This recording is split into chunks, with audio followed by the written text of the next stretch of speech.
Кум төрүшү боюнча мурдагы президент Аскар Акаевге коюлган бардык айыптарды алып салуу боюнча айрым адамдардын такталбаган билдирүүлөрүнө байланыштуу УКМК бул кылмыш иши боюнча иликтөөнүн алдын ала жыйынтыктары тууралуу коомчулукка объективдүү маалыматтарды жеткирүүнү туура деп эсептейт.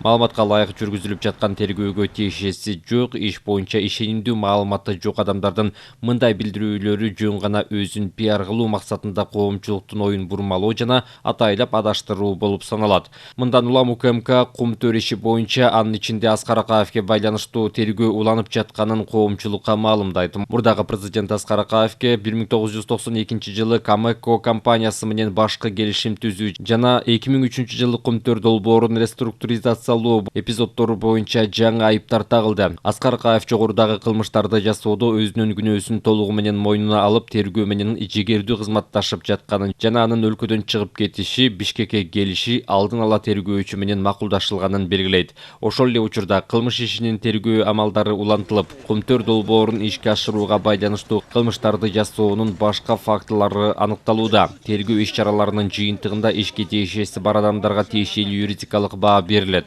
Ошондуктан Аскар Акаевга колдонгон кылмыш ишинин токтотулушу тууралуу жеке адамдар тарабынан тартылган маалыматтар чындыкка дал келбейт. Улуттук коопсуздук мамлекеттик комитети өлкө жарандарын өзгөчө кызыктырган актуалдуу маселелер боюнча жалган маалыматтарды таратпоого жана коомчулуктун оюн адаштырбоого дагы бир ирет чакырат.